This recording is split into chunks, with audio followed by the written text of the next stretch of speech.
Nuclear missile ready.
Nuclear missile ready.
Hello, ladies and gentlemen. It is time once again for another epic Alpha Pro Series event coming at you live and in charge.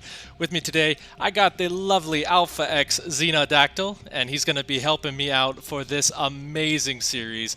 Gonna be coming to you in a 9-game series. So Xeno, how you doing, big man?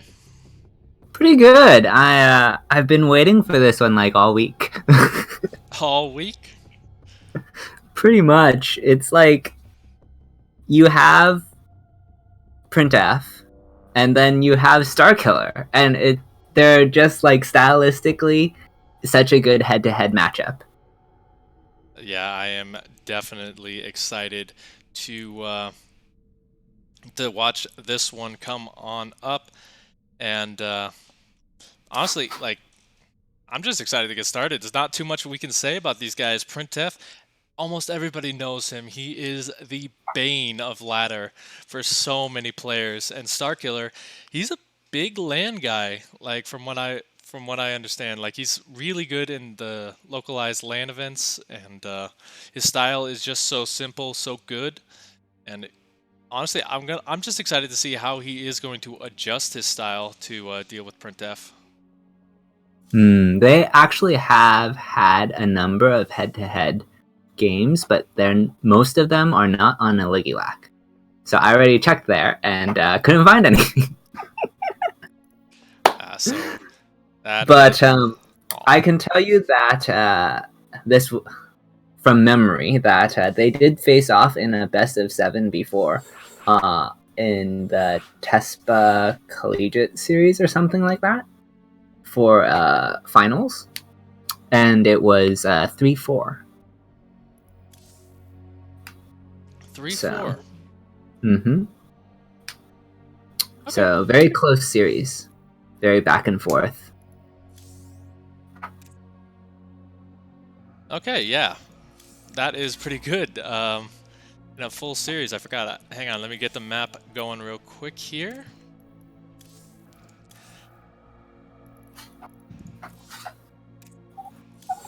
And this is gonna be, we're just gonna try and get things underway, ladies and gentlemen. So while I'm getting this set up, why don't you tell them a little bit about Acropolis? You seem to know a lot about it, and it is your choice for the map. So what do you think? What do you think? Who kind of gets a little bit of an early edge in this first game? I feel that Acropolis, it's a it's a kind of a fair map in terms of just like the cannons are not set up in a location that is like terribly difficult. It's not like in range of the natural or anything, but at the same time, uh, like it's playable. You can set up your pylon wall. You are safe against 12 pools. It's not like a Cannon Rusher's favorite map by any means. It's definitely not a good Cannon map, but it's very middle for this matchup specifically. Well, we'll have to see if you're right on that, because both players are ready, and if you can hear that, ladies and gentlemen, that is the sweet, sweet sound of action starting on up. So we're going to be heading on to Acropolis for our first PVZ of the night. Probably our only PVZ of the night, considering, it's all PVZ. Well, can you really call printf Protoss? Yes. Like, he has written the book on how to be a Protoss, essentially, with his play styles. And speaking of the man of the hour spawning, down here in the bottom position, it is the legend himself, printf.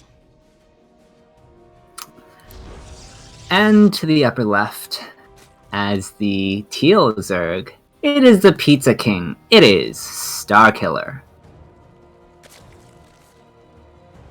That's right, he does eat a lot of pizza, like, with all those pizza wins. Oh yeah, he has something like, last I checked, like 19, maybe 20. It's insane. Yeah, that is the crazy part. Now, we got the pizza, and you know what's really good with pizza? A good bit of cheddar. And that's exactly what printf is going to be bringing into this series, because he's already got the forge coming on down, and starkiller already reacting, going to be putting that second hatch in his main base. He already knows what's up, and he is not going to let printf get any sort of advantage by canceling or killing a hatch. Okay, so this might trigger a special reaction from printf. He was working on this just yesterday. It's we'll have to see where he spends his chronos, but we'll know pretty quickly once his cyber is complete. If we see him start to chrono his cyber, this could be a 4-gate follow-up. That would actually be pretty good, honestly. Although the big thing is, since starkiller is playing it so passively, in terms of just not really taking anything in that base, it's going to be a little bit difficult, I feel, for printf to get up the ramp and kind of do damage early on, just because you can have those roaches out pretty soon. You can kind of just block off the wall with those ravagers and some roaches, and kind of just make it really difficult to get across. But, he is starting the zealot, and if he lets it complete, that is a sign that he does want to go for the 4-gate. He uses to your statement about getting up the ramp, he uses a number of zealots to kind of increase his tanking and push potential, since he doesn't have like a warp prism with it as quickly. Yeah, and you are right. It is the 4-gate coming up. Actually, 5 of them. 5? Oh, wow. Okay. You know, Gonna 4's not good add enough another now. one. Yeah. I guess he decided that there was money for another one. Yeah, and what's interesting is we do see that it's only Lings and Spines right now coming out of Starkiller. He hasn't gone up to the Roach Warren, which is a little bit safer, because that ramp, while it is a really big choke point, means both sides are going to have trouble kind of getting on top of each other's units, and that goes in Starkiller's favor with the static defense. But I think this is probably a Nidus, considering he is bringing that Overlord. Yeah, it does feel like it with the lair and the lack of the Roach Warren. I definitely agree. Oh, Infestation Pit. Okay, so Swarm Host is another option for the Zerg. I feel like Swarm Host is very good against standard printf, but this is not a standard printf build, so I'm not sure how this plays out. I don't know if he has time to do this. He does have a lot coming in here. The Zealots tanking a lot, while those Stalkers in the back just wailing away on this. 18 more Lings are on the way, but the first batch already taken out, and that Spinecrawler might actually go down before it finishes. The Zealots do get taken out, though, to Starkiller's credit, so he does hold the ramp. And now it is just pure Stalker. Like, he really does need to try and get that Zealot count up a little bit before going back up. But unfortunately, if you do that, you just give Starkiller so much time. This single creep trimmer on the low ground is really nice. It gives him a lot of vision so that he knows how and when he should take these fights. And Stormhost coming on up. That's going to make it a lot more difficult to get up. Oh, I do like the addition of Adepts, however, because that does force some of the Lings away from the main base and keeps them off the ramp. So with the addition of the Swarm Hosts, again, I just don't know how printf is really going to deal with this. He's got the Robo facility on the way, but the Warp Prism, I just don't know, Kev. Because he is facing Swarm Host, he's decided to expand. And I want to say he might try and get a Colossus out to help against the Locust. But I'm not so... His Robo is considerably late for, like, if he were playing, like, his normal build. Okay, he is going to get the Robotics Bay. So we should see at least one Colossus soon, and then I'm not really sure where he wants to take it from there. Yeah, it is going to be a while before that Colossus gets out, and like if he just uses the waves to kind of push this back, maybe get a couple of pickoffs here. Although those locusts are wasting a lot of time in the air. Like, I mean, at some point, starkiller does need to take this natural, doesn't he? Like just the way it's kind of the way StarCraft works. You can't just stay on one base forever. Yeah. I mean, he doesn't have to take the natural. That's Well, not quickly, but well, natural. eventually. Yeah, I mean, he can also morph Drop a Lord or use this Nidus to get a drone out on the outside of the contain. And that might be a little bit easier than trying to push back all these stalkers, since printf did expand at what is functionally or traditionally the Zerg's third. Yeah, he needs to get some sort of surround on this, honestly. We do see the Nidus Worm. It is a bit late here. No Hive either, because that would be just way too expensive right now. The War Prism really can't do anything either because it's getting pushed back by the Queens. So, I mean, overall, this is going to be messy. Oh, no. He does have a couple of Stalkers to clean that up, so Starkiller will need to get out of there. There are no cannons back there, though, so if he can get a Nidus up, well, that's not happening here. But if he can get a Nidus up, then he should be able to net some good counter damage. I mean, honestly, if you take out those two pylons and you just go for the gateways, then everything that printf has done so far is for nothing. Because, I mean, just overall, there's not much you can do once you lose your production here as the Protoss. And he's just going to go for the probes right now. Going to start taking those out. But, I mean, it's pretty nice, but would like to see some more damage. And there we go. Here is the big Locust Wave coming on down. printf might recall these probes to his expansion. I think he is set up for it. And that's probably a good call, honestly. Yeah. There he goes. And so now it's back to one base.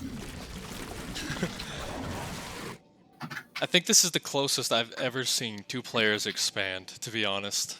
Yeah, well, you know, sometimes the game just doesn't spawn you in the correct side of the map, and you feel the need to, like, move your base to the correct spot that you were destined to occupy. Man, I mean, look at this. printf, a little bit scared, you know? He's very heavily supply blocked. He's looking for some sort of expansion from Starkiller. Not seeing anything so far, although we do have one down here in the bottom position. Still not seen. And even going to try and take another one here as these two kind of just spitting distances from each other. Look at them, like star-crossed lovers. I would have liked to see him push up a little bit more when the Locusts were in his base. Because, like, if the Locusts are in your base, they're not here, right? Yeah, I mean, unfortunately, there's not enough Locusts there either. He kind of just wasted a wave, which gives printf a little bit of time to actually be moving up, and here we go. He's going to try and get up the ramp once again. There are a lot of spine crawlers, though, so it's kind of hard to... Ooh. Ah! Okay. Good micro right there. Though he does lose a lot of health on these Colossus. Gotta be careful with that. If you lose a Colossus, you lose a lot of potential damage versus these Locusts. And Starkiller actually doing a really good job of not sending out every Locust at the same time, which essentially means that you can never push up because the Locust waves just keep on coming. This is the move I love to see. You're going to be pincered by the Locust. You move back, you die. You move up, you die. Yeah, Locusts are coming from that front, and the Nidus is about to pop from behind. So, as printf retreats... well, there's nothing in the Nidus yet. He's about to pump him out. The idea is there. He is, Oh. He had to cancel his expansion because of the Zealot. Oh, he wasted a couple locusts on one of those, what do you call them? Probes again. Oh no, but at the main base, this is not looking good. Starkiller getting pushed back really heavily here. But he has shut down all production for printf by killing both the Robo and the support bay. So there will be no new Colossus. Printf can still make Stalkers, and I mean the Stalker count is very sizable. Oh no, he has no way out. He's cut off from the Nidus. There's no escape. Oh no, the laser boys just going to town on all of this. And the Locust gonna be pushing it back, but for how long and at what cost? Losing the Nidus is like the worst thing that could have ever happened in this situation. And look at this! He has not lost a single Colossus during any of this. Wow. Hopefully the Corruptors help change that, because I do want to see Starkiller maybe break out of this for a little bit of a longer game. But yeah, these Corruptors have... They're the right tool that he needs right now, but there's so many Stalkers to cover for the Colossus still. Yeah, at this point you just gotta dive on them. Maybe get the Warp Prism to get killed off as well. Because he's just doing... Getting the Warp Prism would be nice. Locust as well, getting a few pickoffs on the Stalkers as the Robo Bay has to be rebuilt. So no more Colossus as they all got taken out finally. Honestly, I don't hate Starkiller's position until I just looked at how many minerals he has left, and now I really think he needs to and his main is like halfway mined out as well, because we are past the 8-minute mark. Give it another couple minutes and he will have no income. And nothing whatsoever. He needs to break this position, and he needs to break out. I still don't like that he canceled it. I guess this lone Zealot probably forced him to. But, yeah, it's unfortunate. He definitely needed that other base, and I felt that that was the time to get it. As he has the Nidus, he has the Locust going. But just searching around as well for any kind of expansion. They may want to caustic spray some building. I'm not sure which, but I'd say go for the Nexus. Just try and cut this off while printf is attacking, because the Stalkers are going to be occupied trying to deal with the Locusts in the front, and it's really the only time you're going to be able to. In a moment, charge will be complete, and that's going to give printf more push potential again. He's probably just waiting for that, like not wanting to overextend with his Stalkers until that point. Here we go, gonna go straight for the Nexus. printf needs to get on top of this, but Starkiller is gonna back off. He knows that he can't really afford to lose the Corruptors right now. He doesn't have the income to replace them. This game is just so exciting, and we get at least 7 of these, or at least 5 of them. I think it's at least 7, because they said all maps will be played regardless, just due to the probability of short game length. I bet he's regretting that statement right now.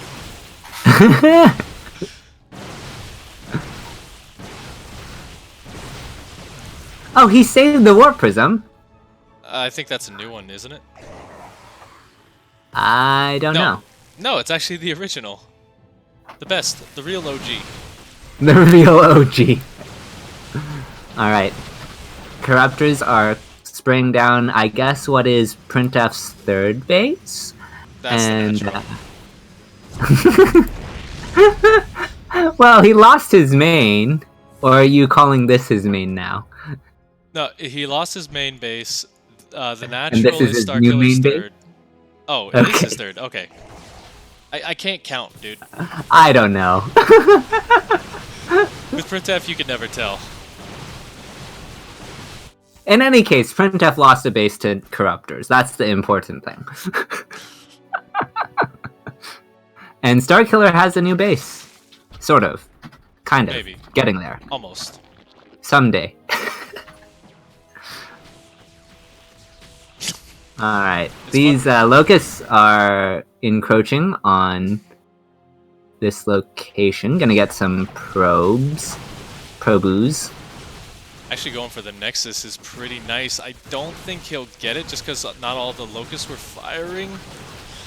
Oh! It was really close, though. Oh, super close. Oh, he's just gonna send the locusts to corruptors to caustic spray it. He has that to. makes sense. That makes sense. That totally makes sense in this case. Then the locust can just fight the army while the... Yep, he's gonna get it. Oh! No! No! 12 HP! You had one job! I just had to throw down my mouse for a second there. That was... One job! But hey, look, he's got another base. Okay, so the economy... That has been happening way too much recently, like, honestly. First, we've seen Cyril do it, we've seen Hero Marine do it. Just everybody forgets how to kill buildings at some point. Still, a really healthy worker count for printf is kind of affording all this. He's pretty much got his daddy's trust fund working its little heart out for him. Yeah, now his base goes back to the proper natural from where he spawned, and he's gonna take his third base at his third base. So you know.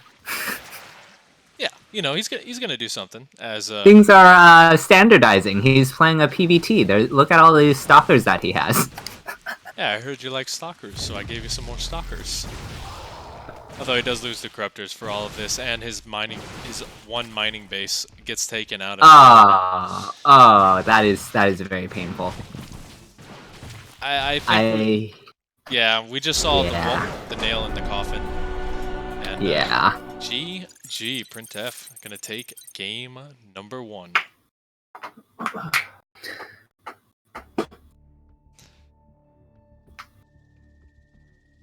Okay. Not too bad. Not too shabby. You got a taste of the weird. There's plenty more where that came from. That's right, ladies and gentlemen. We have a lot more coming up here as we're going to make this next game up. Like, we're not going to give these guys a break. Who needs a break after a game like that? Just because you're going to be tired after dealing with all of this doesn't mean you have to stop.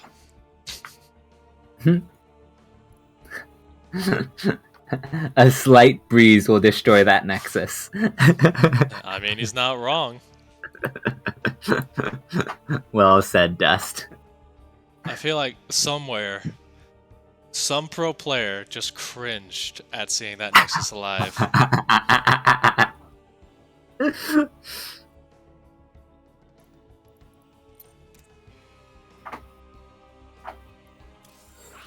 And here we go once again. You know what's funny though? Like just here in the lobby, we have the logos mod on, and the only 3 options are Bomber, and Evil Geniuses, and Rokat's Hyun. So this mod has not been updated in such a long time. I just find that really funny. I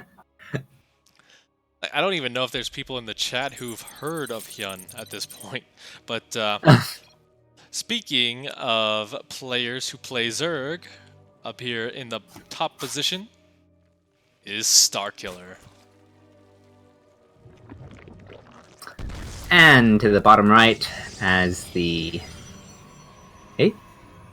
green Protoss, it is printf. I don't know what happened here. I think I looked at something from the Nexus and thought, I think it's like there's some part of the Nexus like underneath that's kind of teal. So I was confused because Starkiller is teal. Yeah, they just made it so that everybody can be teal. That way, if Yeah. you mess up, that way if you forget which units are yours, then you can be utterly ashamed of yourself because one of them's Protoss and the other's Zerg. Excellent. Okay. Actually, this time we are going to see Starkiller do a regular expansion.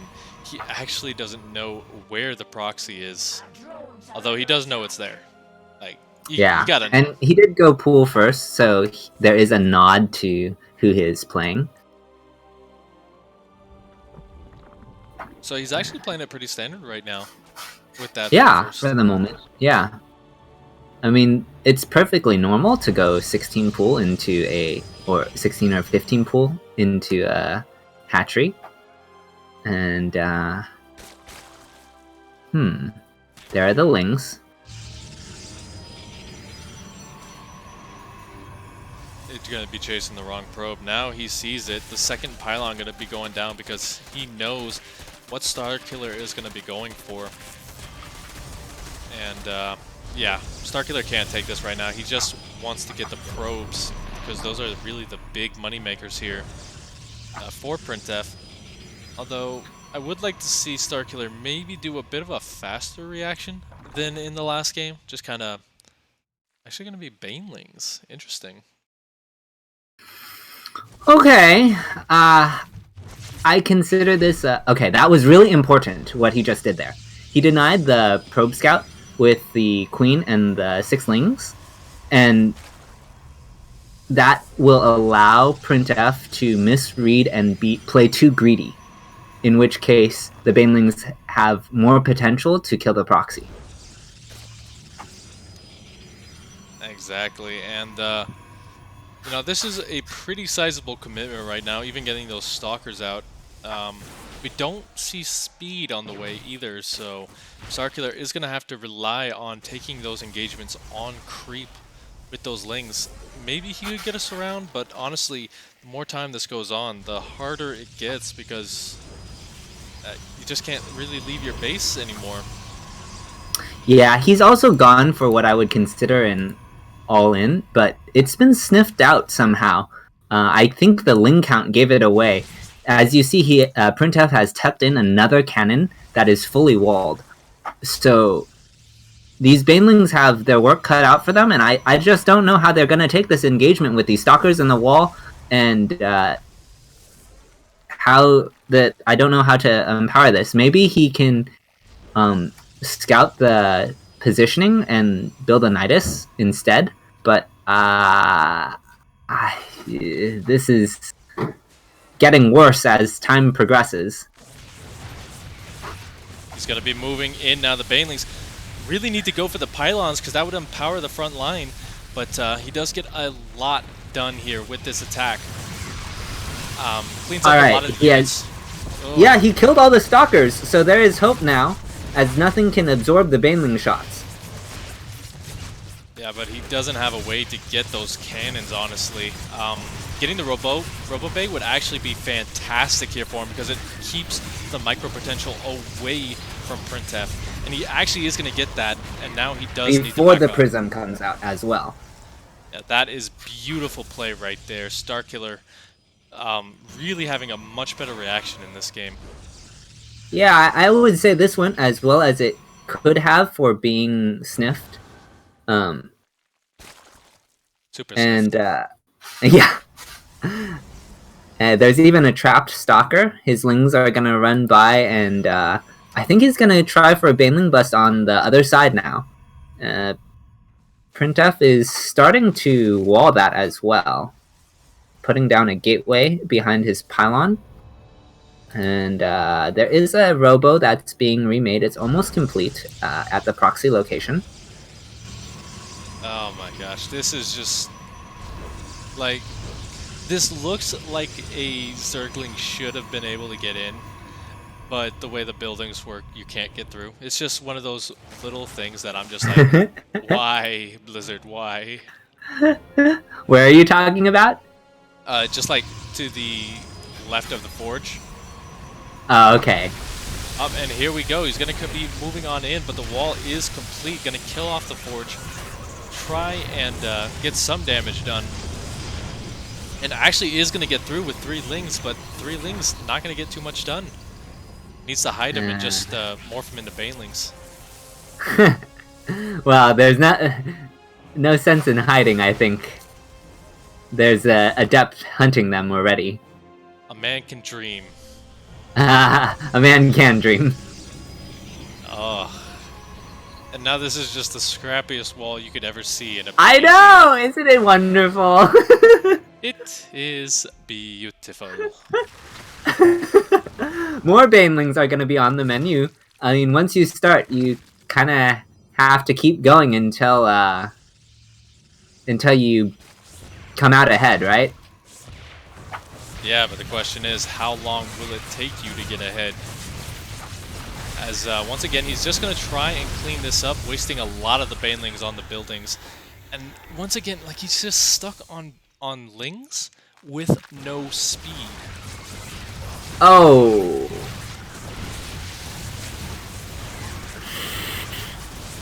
I don't know. Nah, he can't take this. Yeah, there's the prism now. And, okay. Yeah, a bit of an overextension there, unfortunately. Really kind of cost him that one.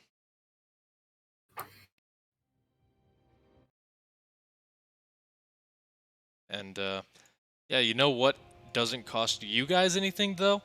One of today's sponsors. And that's right, ladies and gentlemen. Today we have some amazing sponsors, and the one I'm going to tell you about right now is 24-Hour Fitness. Whether you're a lughead or you just go to the gym every once in a while, the top certified coaches will help you out and get you the plan you need to be the best you. So check them out at the Match Arena link above. Adds a little bit to the prize pool, and yeah, you can help support the players while also, are they still doing the 7-day free trial? I think so. Well, there you go. 7 free days at a gym. Perfect for those times when you just need to get up off the couch and get some work in. So check them out at the link below. It doesn't cost you guys anything. It's free. And I think those are my favorite words. Whenever I think of things, just free stuff.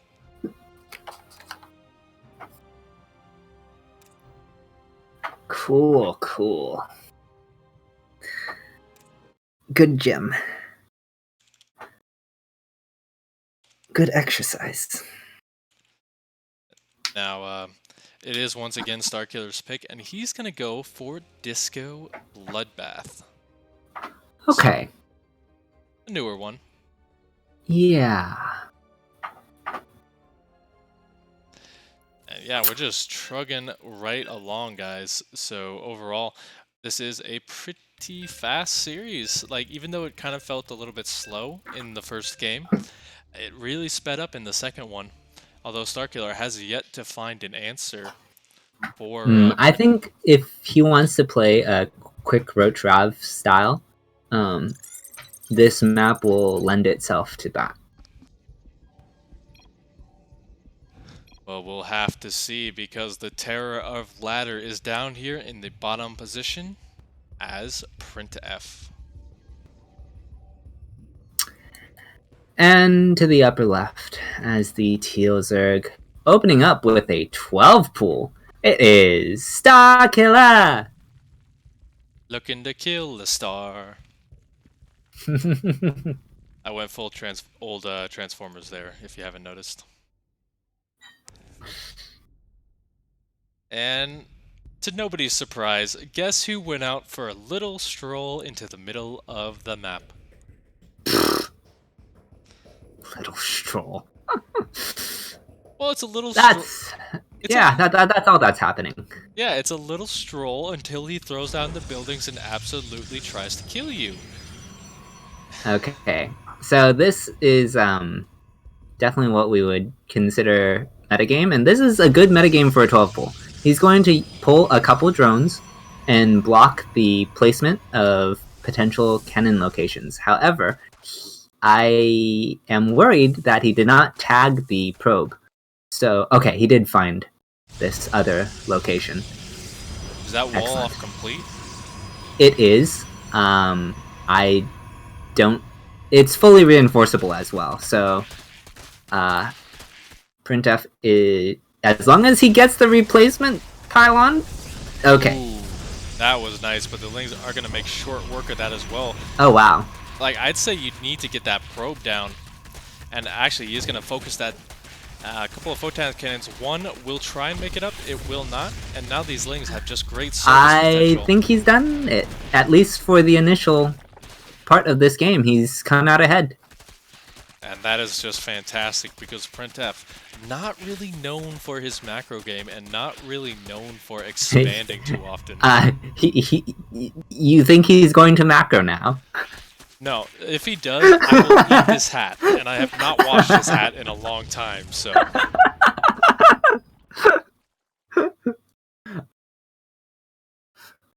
Yeah, so when one all-in fails, more often than not, you will see printf just do another all-in, because why not?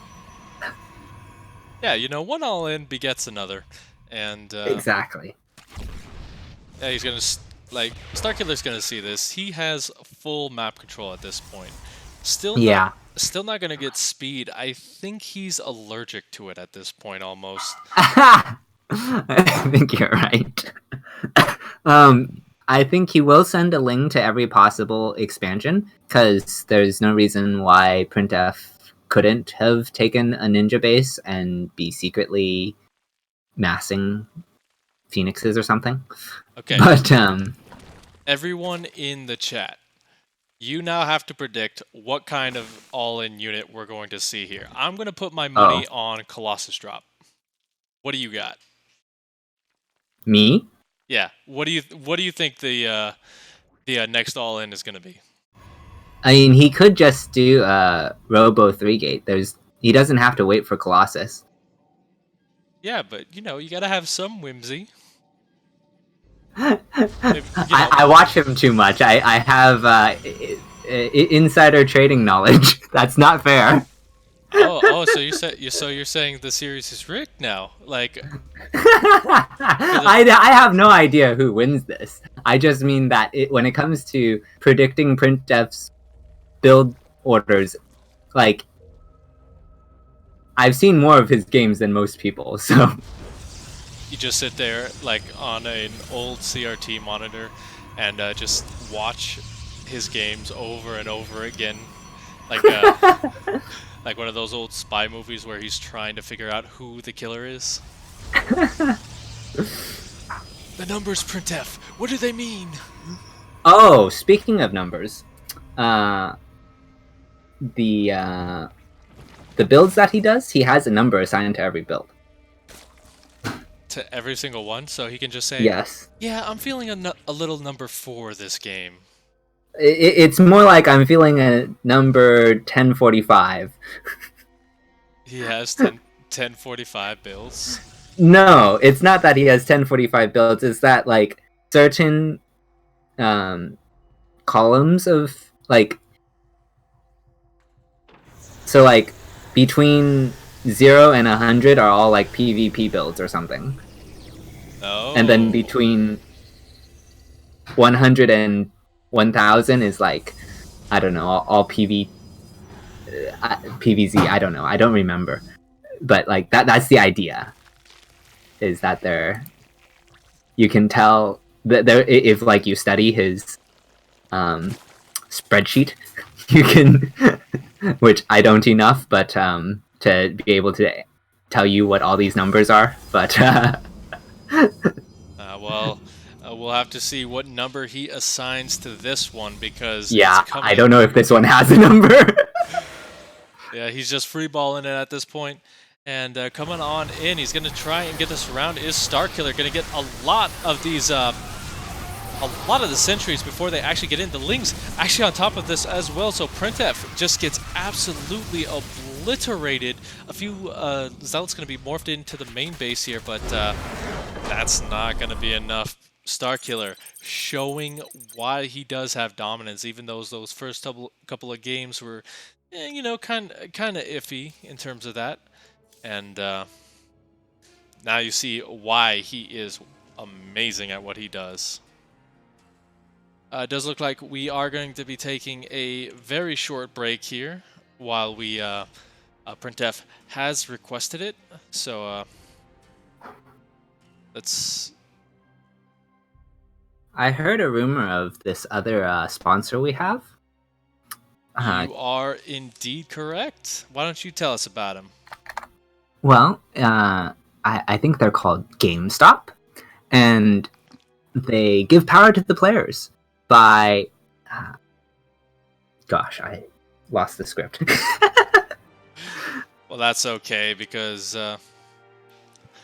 GameStop is bringing power to the players, and right now they're bringing it to the esports world as well with some brand new initiatives. So why don't you go to the Matcherino link, check out their prize pool, or add to the prize pool, and just check it out, because they got new coaches. I think they actually sponsored a new gaming house as well, so they're really going all in with this, you know, this small indie thing called esports, and they're going to work hard to bring power to all the players. Check them out at the link in the Matcherino.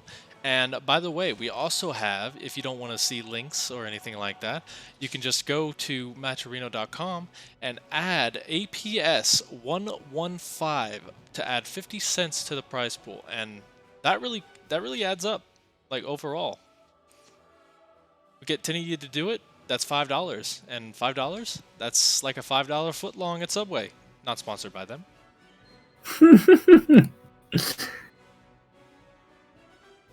Twitch is, though. Not that we're there, but yeah, well, we are there, but we're not there. we're there, but we're not there. We're everywhere, but nowhere. Perfect. But yeah, I mean, still got a couple of seconds, so I think in hindsight, Colossus would have worked better in that situation. Not that printf had foreknowledge of what transition Starkiller was doing. well, that's kind of the thing. Starkiller's not really transitioning past the Ling Bane phase just yet. Other than the Swarm Host, which was kind of an experiment, but not the best experiment. He didn't really utilize it to its full potential, so he's just been sticking with the Lings. Well, it looks like our next map is going to be Winter's Gate. And I find this a curious choice for printf given how the last game went. Yeah, like, I haven't really seen a successful cannon rush on this map yet. Well, Winter's Gate is very good for PvP. But for PvZ, 12 pool shuts down cannons here, like, more so than it does on Disco.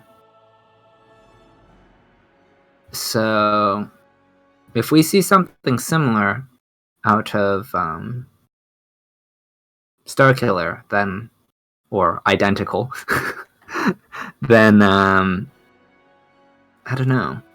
You know, actually, there is something that could happen. I don't know where it would be, but every so often, printf on some of these maps that are very good for 12 pools, he has a backup location that is completely nonsensical. Nonsensical? Yeah, and he only uses it in tournament setting, where all he's doing is getting up a proxy. It's like, you can't pressure anything with this location whatsoever, but it's at least safe. So that's what he uses in a tournament sometimes. Oh, that is really funny, and we'll have to see if it works for him. As we're gonna be He actually did it to Starkiller once. Oh, really? Yeah, one of those nonsensical locations. But we'll have to see if he does it again as the probe is moving out for the green Protoss from Quasar Games. printf. Oh. This is not what I expected. At all. Okay, in the upper left, as the Teal Zerg, it is the one, the only, Starkiller. Okay, I told you! Are you sure we, well, I mean, we invited the right player? Well, I mean, you are right. This is a very nonsensical location for a cheese, but I mean, for a macro game, it's not. No, this is... I think the printf's going to 4-gate, or is... no. Well, no, not about your thing, but just the fact that Starkiller, still expecting the cheese, is going to expand in his own main again. He's still playing cannon meta. This... I don't know. He does have a 4-gate, and he didn't take a second gas. I'm scared, Zeno. Well, the odd thing about this is, I think printf picked his 12 pool metagame. So like it's his meta for cannon meta, and it's specifically for 12 pool. But he's not facing 12 pool. Has either player scouted anything? No, not really. Starkiller's about to kind of scout that this is coming out. He doesn't know he doesn't know what's coming out right now. It could be Stalkers, it could be Adepts. It is Adepts, by the way, guys. Like, yeah, he did see the Zealots, I think. Yeah, he saw the Zealots. I think the big thing is right now we're not seeing any kind of warp gate coming out, so he is just kind of, as I say that. Oh, Jesus. printf is... Yeah, if I'm having an issue predicting printf, I think most people will. Unless you're Turkey Dano or Grim Reaper, I think there's like a lot of things that is just like, what is going on in his brain? Yeah, I mean, the big thing is Starkiller does know that there is no expansion. That's true. And I think that's the biggest tell right now. Because, I mean, you could already expect it out of printf, but it's still kind of nice to know. Because the thing is, the most dangerous thing a cheesy player can do is play macro. But is this macro? No, it is... No, this is not macro. Like, what's... He expanded. Okay, we got the wrong guy. This guy's disqualified. We need to get the real printf out of here. Oh, so I mean, this is actually looking like a pretty standard build. You know, a lot of Adepts. He could go into Glaives behind all of this. It has standard remnants of standard. I would say it's. Oh, this is quite unfortunate. 10 seconds. Does it get out? Does it get out? Silence. Oh my god. Okay. Okay, that is the scariest thing printf has in all of his days. You might be right. I have no intention to argue with you on that. That was terrifying. Oh, that's curious. He still walled himself in. See, and the scariest thing now for him is his Glaives is just fully on the other side of the map, to the point where if Starkiller finds this, his whole build is going to be thrown in the wrap. Just like you were saying? Yeah, just like that. So now the Adepts are actually trapped inside the natural right now because they can't actually get out. I guess he gets a Dark Shrine at home. Yeah, there it is. Yeah. Okay. Okay, and he also canceled Glaives, so it was kind of a fake out if this ever did get caught. But, I mean, overall right now. I think he wanted to go Glaives. I just think that like he's like, okay, I guess I better abort. We got a little viewing party in the main base as well. Just everyone checking out the Big Daddy Overlord. Finally makes a stalker to shoot it onto the high ground. Yeah, I mean that's going to be important right now because once a Dark Shrine is kind of scouted Oh out, yeah. it just becomes so nonsensically easy to defeat. Look at that, he's already got spores in every base. He knows something's up. Did he actually see it?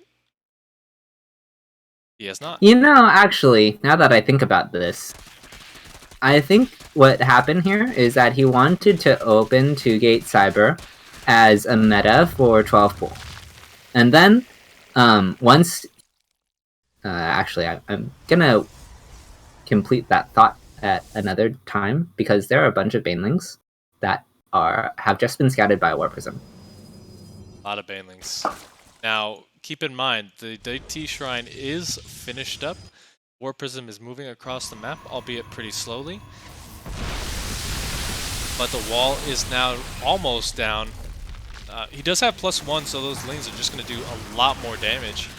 Overall, he could have tried to get in there, playing it very safe. But, yeah, not much at home to defend, and the Spore Crawler is really the only detection he can get because there isn't a lair. Oh, and he even has to warp in defensively at home. That is not nice for him. Look at this. Oh god. The 2 Banelings! Okay, not as bad as I thought it'd be, but this is still pretty much GG. Because look at that. I mean, they still killed some 30-yacht probes. Yeah, this is almost GG at this point. I don't think even printf can get back from this. Not even 1 DT. Just absolutely hacking away.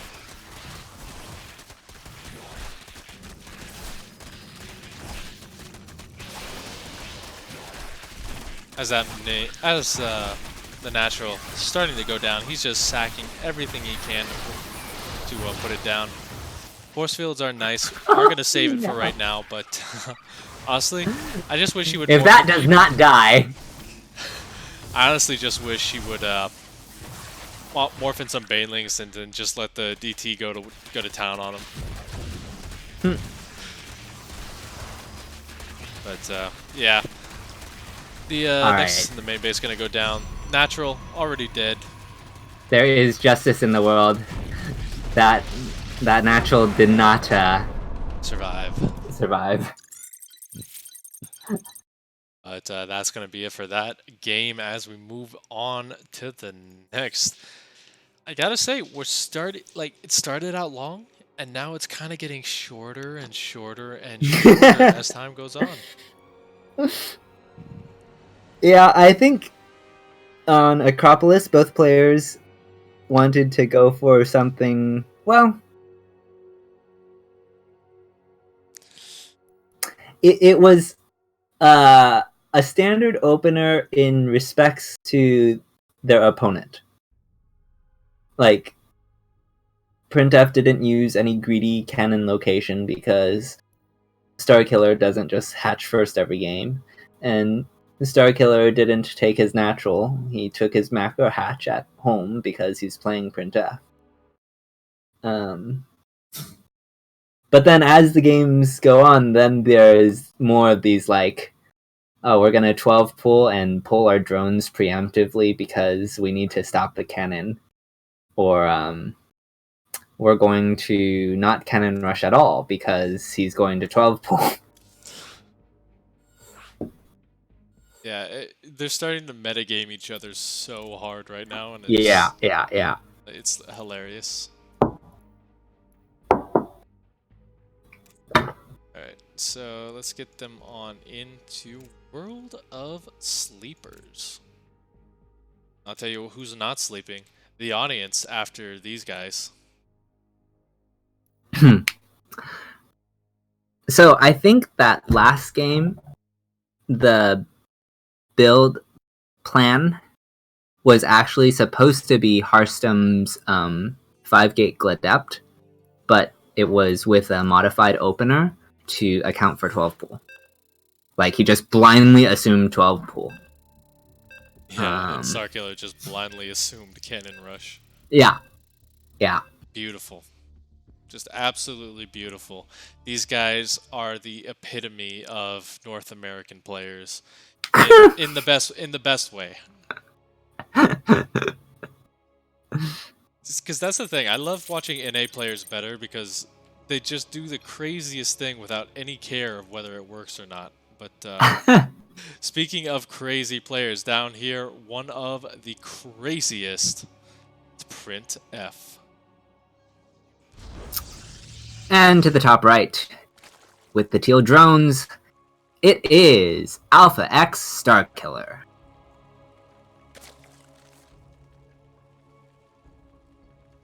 Tied at 2-2. So, I mean, still anyone's series at this point. We're going to see that Forge going down once again. So, he's going to go back to the tried and true method. And a couple of actually really nice locations that he could do this on. Like, if you put it in this little spot right here in the main base next to the mineral wall, you can actually get a cannon that you have to go all the way around to kill. Even though it's a little bit out of the way, it's a safety one. And especially since this hatchery is right here, you could still get one up in a way that... I lost my train of thought as he moved to a completely different location than what I was thinking. Yeah, this is actually looking to be a very aggressive cannon rush from printf. I believe he'll drop 2 gates at some point, but first he has to establish himself. Good replacement. Buying himself more time on that pylon so that he can push this location farther. See, I actually saw Cyril doing this earlier today. He's got the 2 drones, and he can keep that that low ground from getting taken out, so printf is forced to make everything in the main base, although it looks like he's happy to do so right now, as this cannon rush is completely underway. Starkiller, like, he's still got a little bit before he can break out of this now. Yeah, we'll see printf on 1 gas, and he should be dropping his cyber as soon as his gateway completes. He might drop his 2nd gateway soon. Okay. Oh, I didn't realize that cannon reaches. That is really obnoxious. That's actually the perfect location then. Yeah. Although, actually, now that I say it, you can get a Lynx around on that pretty easily. Now that I think about it. There are 3 cannons that they would achieve through, though. Yeah, but I mean, if you're already getting hit this early on into the rush, you kind of need to start just kind of making some sacrifices overall. This is I feel like if he's going to Bane bust this, he needs to pull drones with this. Yeah, he just needs to pull everything. Yeah. Wait for this next set of Lings to pop and go for it, because eventually this location is just going to be uninhabitable for him. Shield batteries, 3 of them about to finish up, and once those go, it doesn't matter how many Banelings you have. Yeah, he might have missed the timing for a Baneling bust, because now with the shield batteries, the Stalker can absorb a stupid amount of Banelings. So I don't know how he plays this anymore.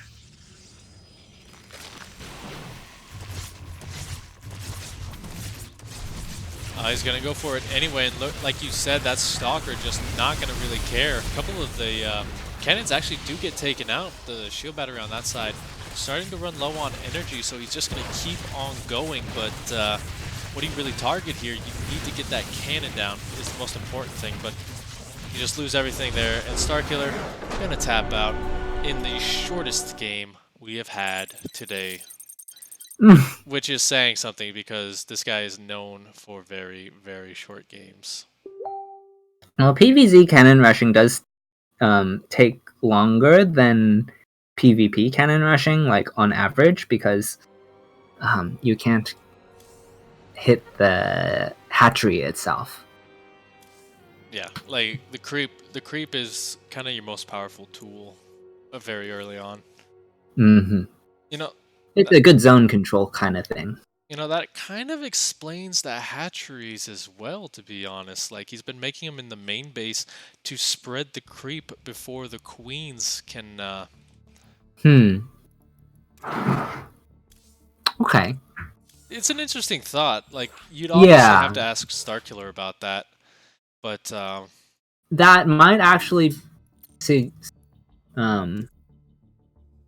if he wanted to take a more proactive approach with that, I would have liked to see the macro hatch on the other side, because he put it on the to the left of his main, and if he had put it on the bottom of his main, then it might have served a function of creeping the ramp a little bit better. But I'm not sure if it can finish in a time that... No, it shouldn't, because the low ground hatch would be the same time, unless you made it like super fast, like it's an interesting thought, but yeah, I wonder if you could do that, like a 13 hatch or something. yeah, that's where it gets really risky, though. Yeah, it's such a sacrifice to your economy, for sure. Just thinking along the lines of metagames specifically, not like what is sensible in a standard situation. You know what, man? This is America. There is no such thing as sensible. There is no such thing as build orders, and there is no such thing as Santa Claus. So, overall,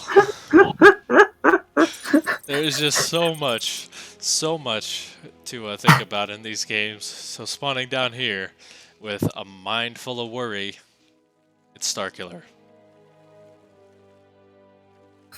And to the upper left, as the green Protoss with another low ground pylon, it is printf.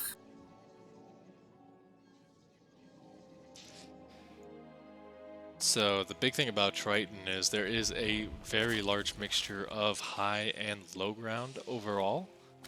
And the big thing is all the main attack routes you can easily see through Zelnaga Watchtower in the middle there.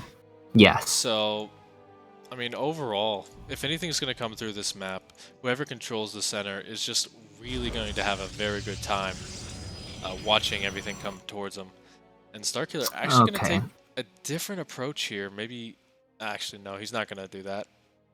He's gone with the 12 pool, and this time printf has done his 12 pool metagame. So this, I think, is going to go the way printf wanted to on Winter's Gate. At least closer to. In terms of, like, he's encountering what he intended to encounter, right? Yeah, essentially. Like, he also made sure to delay his natural until he was sure there wasn't any sort of proxy nearby. These sixlings not going to get out there before the zealots. So overall, they just have to be careful not to get taken out. And once again, we do see that probe kind of moving out to hide. Probably another Templar not a Templar Archives, a Twilight Council. But actually, a nice surround on one of these zealots, going to get it taken out very quickly. Good micro going to try and save all these lings, but the second zealot will live for now.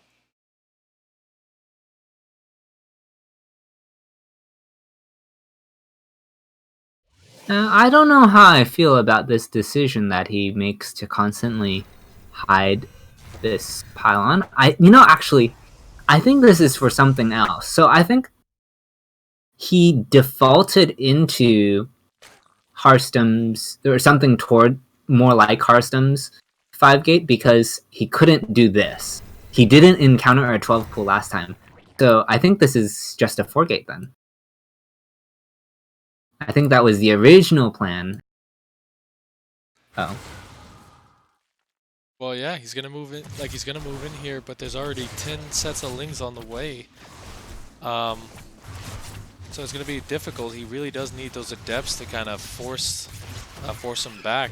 Starkiller unfortunately losing a few links very early on for free. He will push this back. The Adept's actually going to retreat as well. So yeah, once again, we do see that Twilight Council, but like you were saying, he's going to throw down an additional gateway as well behind this. Okay. I guess this is actually just, maybe he'll get a robo with this after, if things don't go, like, ideally. Light had a build, in this, uh-oh. Oh, what happened? What just happened? Paused. What the hell?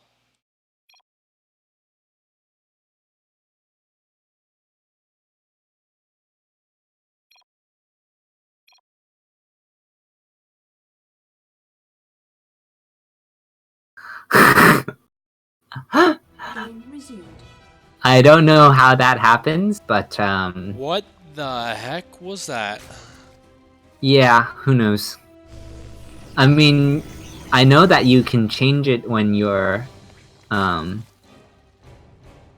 making the lobby, but I don't know how you change it in the game itself. That is Okay. Okay, that was a little bit weird.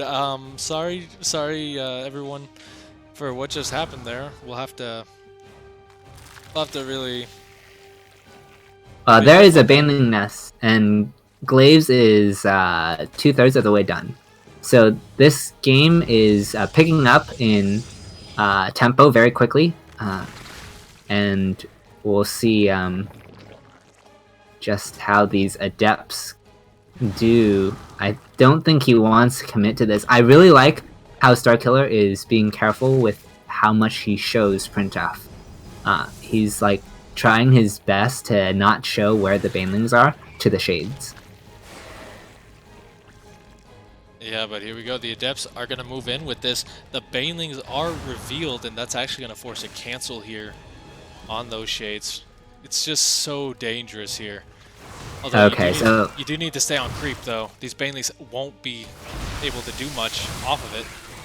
Well, I think he feels he has to go, because if he doesn't go now, then the Robo Bay kicks in, and then Disruptors or Colossus come into play, and I don't think he wanted to fight that, but he still didn't get the trade he needed, and these Adepts are going to shade into the natural. Queens are blocking, but there's just so many Adepts. And the Banes are just getting taken out before they can form. Did get a nice surround on him, takes out a couple of them, but now the hopping between bases can just resume. And overall, I think this game has officially ended here. Just going to be a little bit before Starkiller realizes it, as he's down to 10 workers. Yeah, the lane's going to get taken out before they can even form. The 3 Banelings can just be shaded right on top of.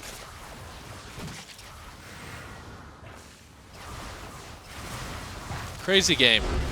But that does mean Starkiller is going to go up to match point. Although I do think we are playing all 3 games in, or all 9 games in this series.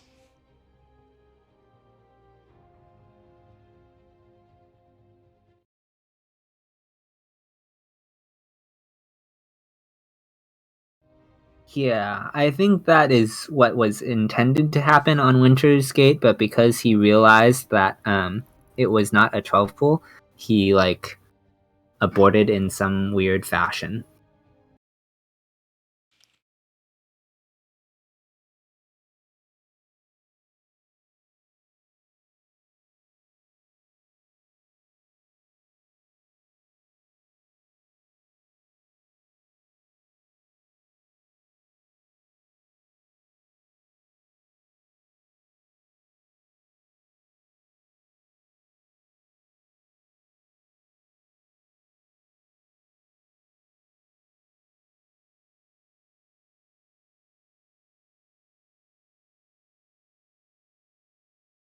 Yep, and actually, I did lie. It is 4-2, so it's 6 maps. So we're going to get started here on Ephemeron. Yeah, that was actually that was actually pretty solid build out of printf. And hang on, guys, one sec.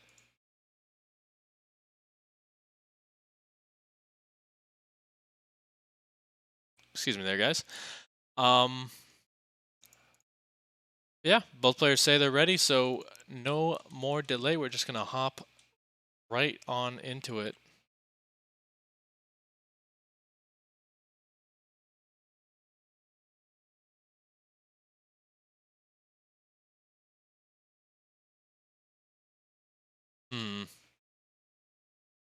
Now the question is, will Starkiller do the hatch in the base, or will he do the 12 pool? Because he's been going through both of those, kind of mixing them up. And without further ado, up here in the top position, down 4-2, or down 2-4, not out of it yet. It's Starkiller.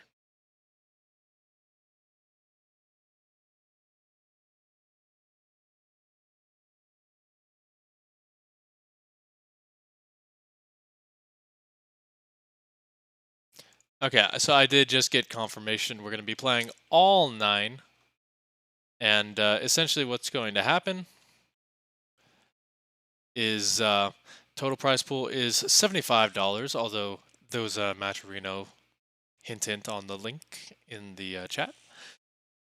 The Matcherino is $30 for the win and then $5 for each map won. So printf, if he wins the series, he's going to go right now with a math amount, as we do need to get in the game. I apologize for that, guys.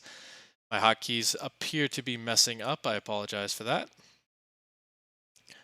But you didn't miss too much here. printf doing kind of an old school thing for cannon rushing. He was hoping that a lot of the drones would have gotten pulled, and then you would just keep them out of the main base.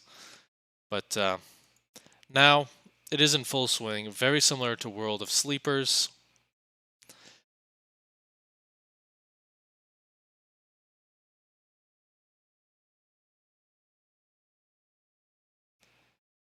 Although the gas is not going to be threatened anymore, it's going to be this hatchery. Oh, well, the question is, will Starkiller be able to get that, like that timing in if he goes for banelings? Because, I mean, we haven't really seen any roaches in this series out of him. Every time yeah. Okay, now as Passer wins every single lottery ever, we're not gonna.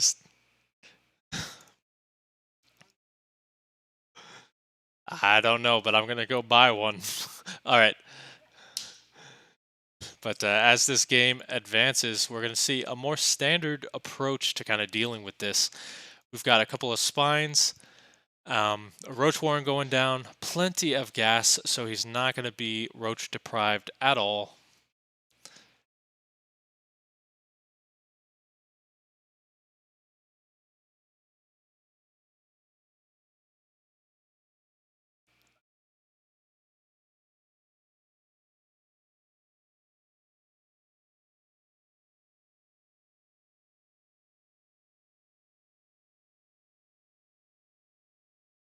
Yeah, I think it's 5 to take out a cannon in one shot.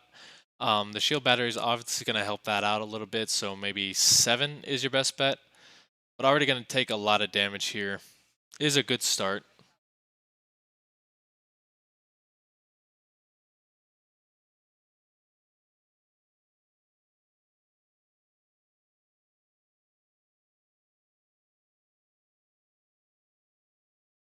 Yeah, and these stalkers definitely not making it easy here. That spine might go down before the first transfuse is available. Did he just lose a Ravager?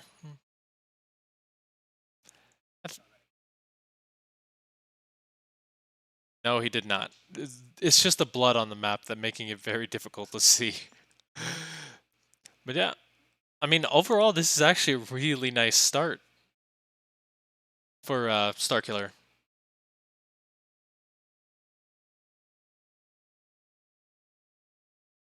Games. Oh, I don't know what was happening there.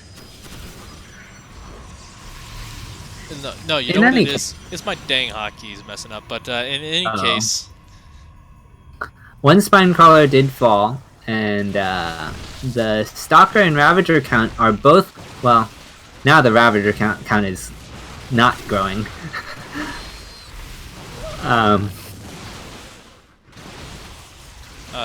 yeah, losing the Ravagers is a big deal right now. Shield battery's not so much. Actually, printf is starting to force this out a lot harder. Yeah. It's a very difficult micro to get the biles down and also save your ravagers. Because every time you step out to hit your biles, you expose your ravagers to the stalkers. Yeah, one transfuse goes down, the other Ravager goes down. And honestly, printf fears no worry, as printf wins the series, but he doesn't win everything just yet. We still got 2 more maps to play, which should be very fun because now we just rotate, so we'll see a little bit of the same, but we'll have to see a little bit of a different game. Yeah, they can choose a different opener than the previous time that they played on a given map, or a different follow-up as well.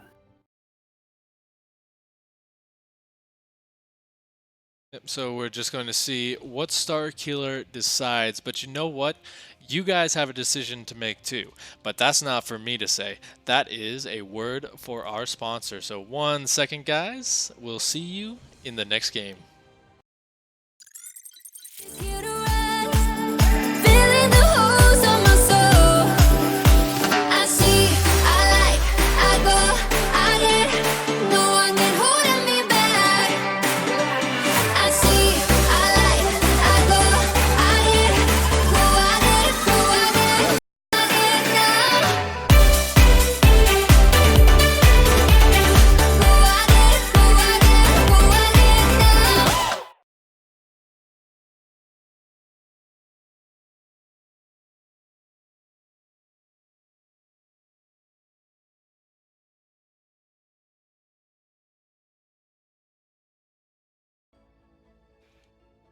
Guys, that was an excellent ad, and that really says it all about our magnificent sponsor, 24-Hour Fitness. And Starkiller accidentally forgot that this isn't just a normal series, and that we're playing all 7. So he stepped out for a minute, so he'll be right on back, but he still has the chance to win some money. And you know what? You guys can help him win some money by giving a little bit more money just for free with the Alpha Pro Series link above to the Matcherino page. Adds 50 cents every time you use the code APS115. That's APS and the number 115. And it's kind of fun to think about that number 115 actually stands for the number of Alpha Pro Series we have had so far. It must have been an amazing journey getting to this point. And overall, it's just been great to see you guys a lot, and to see this series just grow in excitement, in the players we've gotten, in just all the different ways that this series has gone. And it's been a great journey with all you guys, and here's to another 115. Let's make it 300. Let's make it 330.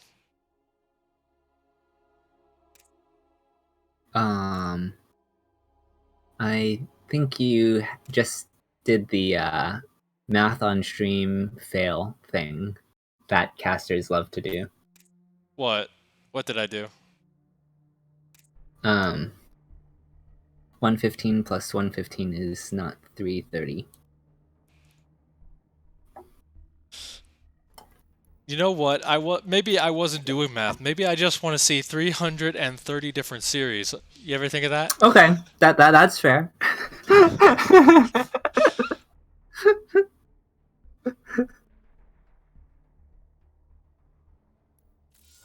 Yeah, yes, Sniper, he had to go to 24-hour fitness. I need to go to 24-hour fitness for a brain.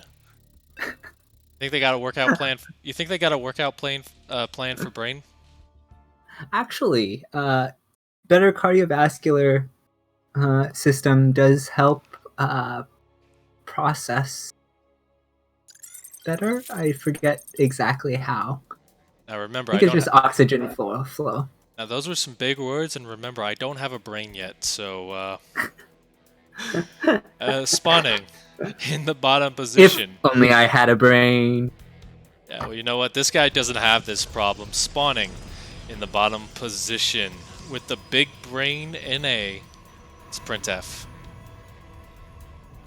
And the upper left as the teal Zerg. For Alpha X, it is Starkiller.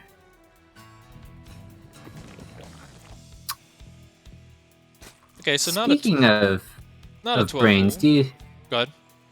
do you think that the individual Zerg have brains? Because we know the Overmind must have a brain, right? It's called an Overmind. But Well, of course they have a brain. You know, if you follow the lore that shooting them in the brain is the fastest way to kill them. that is in the lore? Can't recall. Oh, I'm sorry, that was Starship Troopers. Oh. It's all the Okay. same. It's all the same thing though. Giant bugs and shooting giant bugs and all. Okay.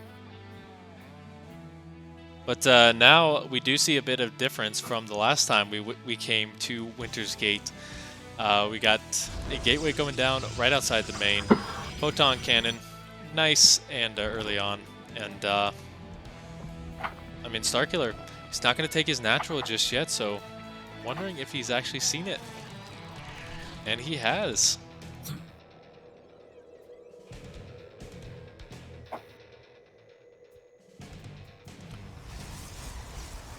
So I think this is more along the lines of what you expect when you see these two people play. Like, the last time they played on this map was very Hectic. yes. Like, that wall just went down way too quickly, and actually, I like this. Starkiller actually has a couple of lings out right now. Never mind, there's a photon cannon. Yeah. Basically, as soon as you see lings, you build this photon cannon behind your wall, and the ling problem is dealt with. I still like that he got these two lings, particularly since it's just these two lings. It forces the cannon, so it's 150 for the cannon, but only 50 for the lings. And then these lings can go scout the other bases, find a probe, and just keep tabs on things behind the contain. And I mean, this is a full-on contain. It's so scary because even Starkiller is respecting it so heavily. But once again, we are going to see roaches, and see, I'm not 100% certain about that anymore because the robo facility is coming down, so both these guys just kind of counterplaying and playing each other and counterplaying. It's really fun to see. printf still hasn't seen the roach one, so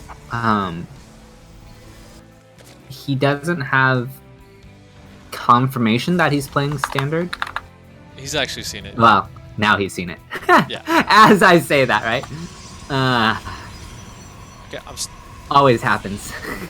Do you think while this building's in the inhibitor zone that it takes more time? No. No? No. You're just gonna shut me down like that? I'm 90% certain that it doesn't. It might for Terran unit. Well, yeah, everything slows down Terran units. Or a Terran building. Because the SCV is a unit that is... Because, like... But it doesn't slow buildings itself. Interesting. But the Terran buildings are different because they actually have a unit doing the construction. Well, you know what's gonna slow down Starkiller right now? Big Daddy What? Immortal and Big Ah, Mommy Stalker. yes. Not to mention all the children shield batteries. All baby shield batteries. They weak like little baby. Oh my goodness. Oh, but he's gonna go for one right away. It gets taken out super quickly, and for only the cost of a couple of Lings and a Ravager. Yeah, that was a good trade to start things off. Yeah. And I'm just loving the rapid fire as well, because like you were saying, it only takes about 5 to 6 if you get it down right. And the big thing he has to worry about right now is these Immortals, because the micro potential is just enormous with all of this.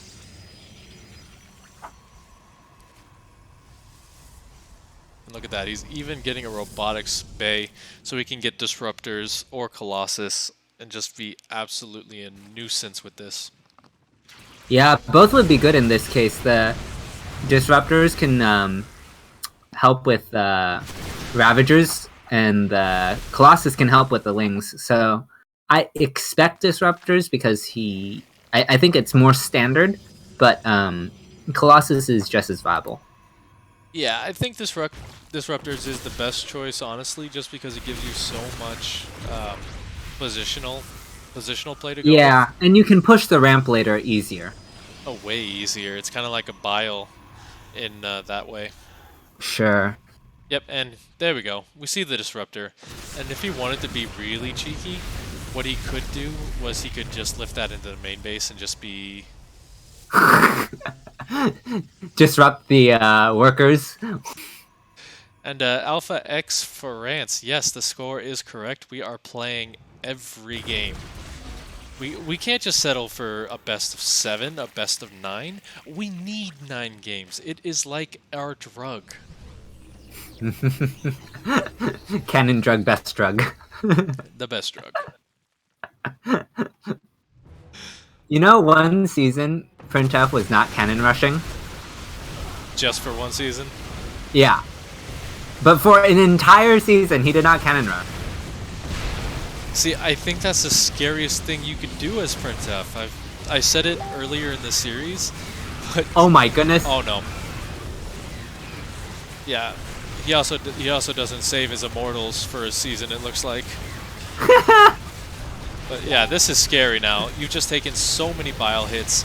Ravager's still morphing in. That inhibitor zone is really working against him right now. Oh man, is he really fighting in that inhibitor zone? Oh! Well, that's why he can't micro. Gotta stop it before this next Disruptor gets out, but Starkiller holds. He may have won. Exactly, where do you go from here? You have absolutely nothing back at home. All your production is on this side of the map, and let me tell you, Ravagers can get up pretty quickly when you don't have anything to stop them from getting up. And you're alright, Alpha X France, you're good. Yeah, he's gonna have to rely on these Disruptor hits to kind of get him back into this, but there is absolutely no retreat. Oh. That's the Wow. last unit. Yeah. Alrighty. A valiant effort, my man, but yeah, he just loses all his tech structures. He's gonna have to rely on the gateways back at home. Honestly, I do think that Starkiller should just kind of ignore these buildings and just go for it right now. Otherwise, he is going to lose a lot of time. I don't know. I mean, he doesn't even have to attack. I mean, eventually this main base will mine out, and like, as long as there are no ninja bases, he's ahead economically. So he can just macro from here if he wants. Yeah, but I mean, would you macro when you know that a guy is printf? Well, that's actually the funny thing. A lot of Zerg will like try and counterattack, or not just Zerg, a lot of people will try and counterattack printf after they break the contain. And sometimes you'll see him just like out micro on the defense, and then like they don't necessarily throw the game there. Sometimes they win, sometimes they lose, but they make it so that he has an outside chance because now they have less army than had they just like played defensively and waited for printf to come across the map on his next one base all in. Well, the big thing right now is he actually did kill his own forge. It looks like he's gearing up for a very similar attack to what we saw on, I think it was World of Sleepers in this series. Oh yeah, there we go. Hey, hey, hey. He's going full Terran. Yeah. Oh, this is hilarious. Oh man, I haven't seen him do this in forever. It's been spotted, and look at that. He instantly cancels the Spire, and oh my gosh. Oh man. This is gonna be crazy here because he does have a lot of energy on those force fields, but such a meme too. oh, once he gets a few more Ravagers, these force fields are useless.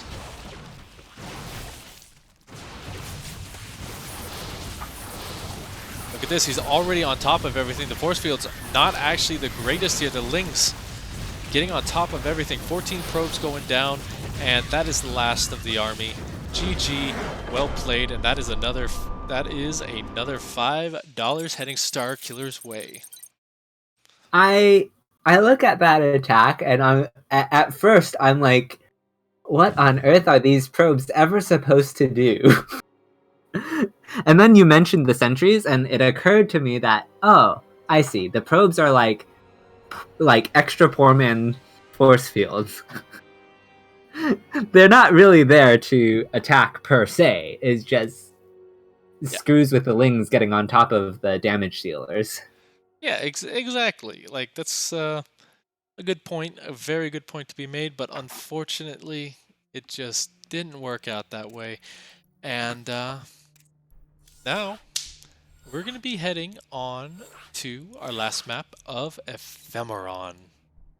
Or as I like to call it, Bridgehead Mark Legacy. Because you gotta admit, it's very similar design. Yeah. You know what ephemeral means? I don't speak Spanish, no. I don't think it's Spanish. I think it's English. I don't speak English. It's only my first language. Ephemeral, the I guess the actual word. I think this is like a modification of that. But ephemeral is like in a short time, and I find that kind of apropos for what we're about to see. I understood 3 of those words you just said. But you know what? This guy right here. Cannon rush, short game. Cannon rush, short game. Map equals short. Map means short. Well, this guy, this guy, he's got a dictionary inside his brain, and he has memorized every single word ever spoken by anyone.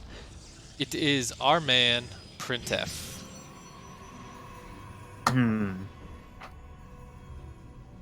And it is, for the final time, the Pizza King, Starkiller.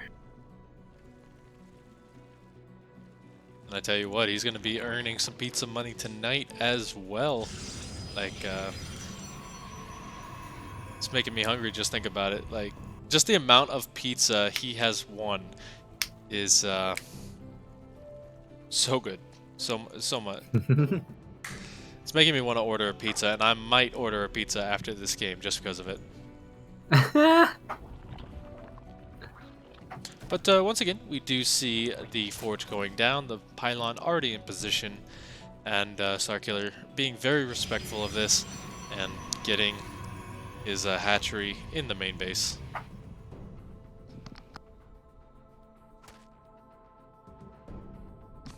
One thing I do like as well with all of this is that he has started to go for roaches, and you just see the difference it has made. Oh yeah. Yeah, I definitely think that if you're not going for swarm hosts, you should be going for roaches.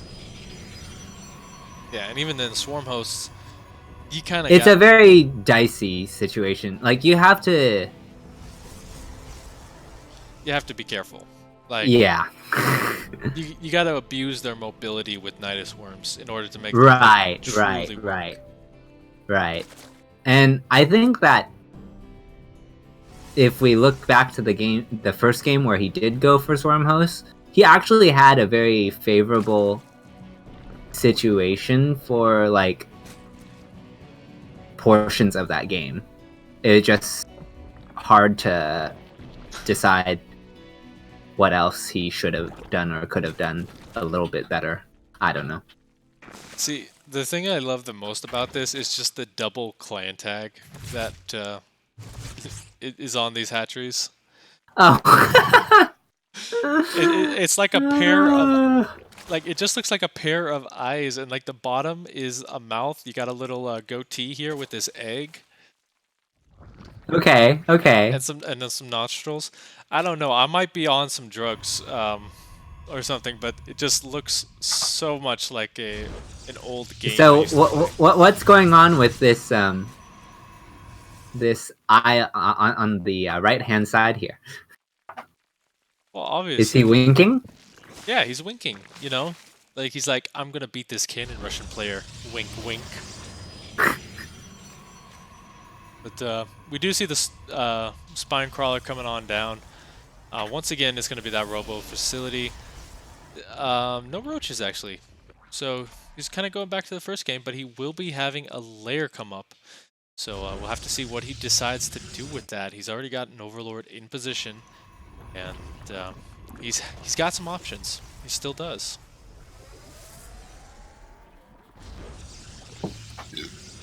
Bless you.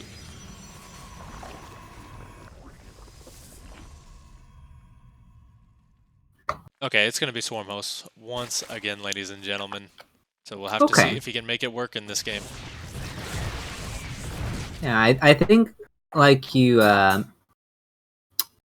implied, I would like to see a faster Nidus compared to Game 1. But I think his Nidus was kind of delayed by all the pushing that printf did with that, what was it, 5 gates? Yeah. Yeah, like definitely, but the biggest problem is with having it delayed like that is if you delay it for too long, you're not really going to have the resources to just be spamming them.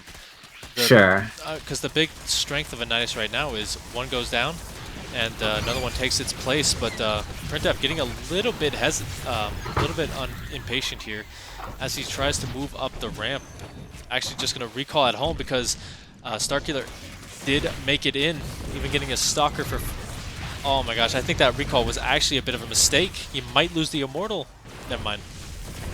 I think you're still correct. I think he meant to recall the prism with that, and he didn't. So it's flying all the way back home. Oh, that just makes this so much worse, because look at this. Now the locusts just get on top of that robo facility and kill it off. Yeah, so Colossus are not ever coming out, and I don't know where printf goes from here, honestly. He doesn't have a Twilight Council, he doesn't have an expansion, he doesn't have a robo. So all his options to deal with Swarm Hosts from the Cannon Rusher's perspective have been shut down. Gonna go for the probes. I actually like that. Oh, and he doesn't have a Stargate. Oh, speaking of, he's going to get 2 Stargates. Yeah, you know what? He told you off right there, man. He's like, yep. I'm gonna show this guy. I don't have a Stargate. Well, how about if I get 2 Stargates? Hey, I heard you like Stargate, so I gave you a Stargate with your Stargate. but the cannons do go down here. The stalkers, I mean, he still has a little bit of micro potential. They're in very bad shape with that War Prism. I still really kind of like Starkiller's position here, but he does need to scout out that there is indeed Stargates on the map. Did I just call Starkiller Stargate? I have no idea. Neither do I. I'm not going to be paranoid of that, and we'll have to watch a million VODs to find out. Perfect. So, you know, in PvZ, it's very common to play a, like, double Phoenix style. And, I think this game may standardize in that respect. But only that respect. Dude, if you have learned nothing from these past 8 games, there is no such thing as a standard in these games. Actually, I feel like our game, the last game, was the most standard for these two players, where Starkiller was on Raveling and printf was like set up on his contain and going for disruptors. Oh, here we go. Oh, But no, you're oh, right. No. It doesn't really count. It's only standard by the parameters of these players. You cannot say standard by the parameters of like the rest of StarCraft. No, this is North America. There's no such thing. Ha! But I'm loving that he got rid of those 2 Stargates just off the bat, although he does need to retreat. Otherwise, he is going to lose way too many of these swarm hosts. I think the big thing is right now, he does have that Hydra Den, and he's going to gear up for the next stage. So I just really like that part of him. He's got a much better economy. As I say that, I was looking at his army count. Yeah, no, he's going to lose some drones here. He doesn't really have too much. Even these queens have to be a bit careful. But the Hydralisks are now out, so overall, I mean, it's still anyone's game, to be honest. Yeah, I do like that he got those Stargates before the Phoenix count grew to any ridiculous number. You know what happens when you lose 2 Stargates? When you lose 2 Stargates? You're supposed to get 3 Robos. Oh, that's not what I was thinking at all. I was thinking you just close your door, hit F10N, and go cry in your room. That's what I thought too. But apparently, that is incorrect. I don't know. I don't know. Oh, that would explain why my Friday nights are so bad. The Starkiller gonna expand once again, and he's trying to kind of just trying to bait out the energy of these guys. He's got the Hydralisks run and block for the swarm hosts. Excuse me. Yeah, that is nice. Yeah, and I mean, Colossus is probably the best choice here. We did see that Robo facility finish up, and he's actually going to be pumping out 3 at a time. That's how backed up he was on resources. This is such a weird game. Oh my gosh, I can't even like say something's gonna happen because I know it's not gonna happen, and I'm just gonna get the chat's hopes up, Well, and yeah, they're gonna the thing complain. The plays on both sides or like the decision making in this game has been really good. It's just such a strange scenario that you're struggling to understand like how they even got there. Because the triple Robo makes perfect sense now that we see how he's gone into these Hydras and so therefore he's making Colossus. But no, he made the decision before he even saw the Hydra. He just kind of had to say to himself, well, I guess the next transition for Starkiller is going to be Hydras. I don't know how he knows that. Yeah, well, looks like he's going to attack with another wave of Locust. Wants to get those big, juicy targets, but unfortunately, this is not campaign. You know, they don't shoot in the air. And some great micro with the Colossus. We saw this the most in game number 1. Just Hmm. you're not going to kill printf's Colossus unless he says you can.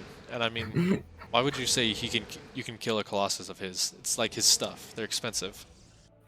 They are expensive. Okay. A third base has been established for Starkiller, and printf is looking to get his own third as well.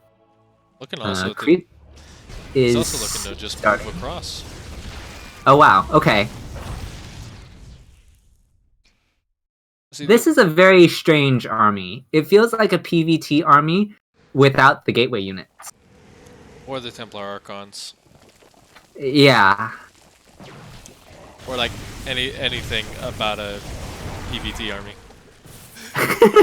Well, a Phoenix Colossus is a thing in PvT, but Yeah, I mean, yeah, you're right about that. It used to be so bad, like it was the cause of many smashed keyboards. But yeah. I do love this concave that we're seeing out of Starkiller. Not really using the Locust to their full potential, though. There are more than enough Phoenix to kind of take out small numbers. And Well, I think he wants to stagger so that printf can't decide whether he should commit or not. yeah, I mean, that's completely true. I do love this surround he's gearing up for. There are no force fields. Hmm. That is 6 Colossus now? Yeah, that is 6 Colossus, and he's actually staggered his attack a little bit, getting 1 for almost free. And yeah, those Colossus just doing a lot of work here. It's going to take so much out of him. They're going to start to fall, and printf, he's still got a lot at home, so this game isn't over by losing all this, but it's such a huge pickup for Starkiller to reset this count. Yeah. When a Protoss loses this much tech, it's nearly a death sentence. He did get some good trades, though. That's why I think it's going to be difficult to move across.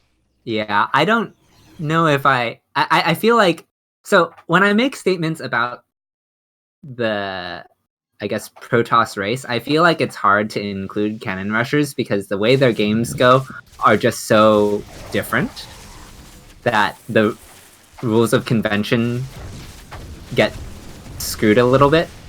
But I think the game has normalized enough that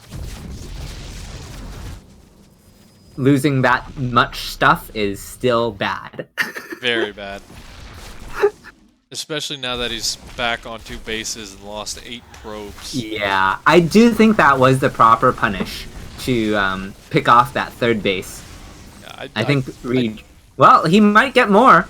Nah. With that charge, I just don't like it. He's stuck around too long, and now... Yeah. You know, one thing as well is he is going for these Hydralisks, which on only 40 workers, not really that good. Hmm. Like, you need at least 50 or 52 to get the most amount of What's this? A Templar Archive. Is this printf? Once again, I feel like we've just been swapping between imposters. Now printf is going to get a lot of damage done here. 11, 12 workers going down. There are no queens with any of this, so that's a big mistake. There's just not enough larvae. And looks like he's actually going to be able to clean up the army of Starkiller. He might lose these Colossus, but he's just done more than enough to make up for it. How are you going to make any Hydralisks off the back of this? I don't know. I don't understand this game anymore. He's only able to make 3 drones right now. This is madness. Madness? This is printf! Excellent. Excellent. One probe. Excellent. Why? What is this probe for? Is it an axe? Oh no, there's more than one probe. There are many probes. Never mind. One probe to rule them all, and 16 to go YOLO on a Zerg. Yeah. I just saw the one leading the charge. I didn't see one's trailing behind. Okay, so he has like mini force field. Yeah, and this might actually be the death blow here. The Locusts have shot what they can, and the Hydralisks just getting bounced on by the Archons. And yeah, this is just too overwhelming. Printf goes home with an additional $5 on top of what he's already won. And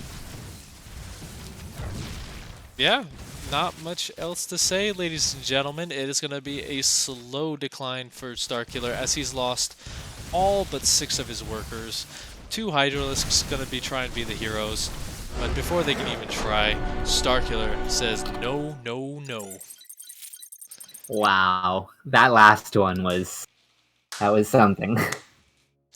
I think that's the latest game you will ever see from printf, so clip it in the chat if you can, and hold it close and tight. Now, we do have one more thing for you guys. One of our sponsors, he still needs a little bit of love, so why don't you check out GameStop. You go to the link in the Matcherino page, you add, I think it's 30 cents to the prize pool, and that's going to add up well beyond what these players initially were promised of the $75. It all adds up. Check it out. GameStop always bringing power to the players, and now they're bringing it to the esports world with brand new initiatives from top tier coaches and top tier players from the communities that you know and love. So check them out at the link and give them a check. GameStop, for the game. And yeah, that is going to do it for us here at the Alpha Pro Series. Not to worry, we will be back at 11 p.m. EDT tonight. But for right now, I've been Passer. You can find me at the link below. Xenodactyl, literal god. He's been here with me. Technically, this is his square, but he doesn't have a camera on, so... Hello, hello. Bye-bye, bye-bye. Yeah. Anything else you want to say to the lovely fans who have checked it out? Yes. I also have a Twitter. It is AX_Xenodactyl. Yeah. Alrighty. Yeah, so check him out there, and if you like what we do, check out all the Matcherino pages. We'll see you once again tonight, but until then, this is Passer and Xeno signing off. Peace, guys.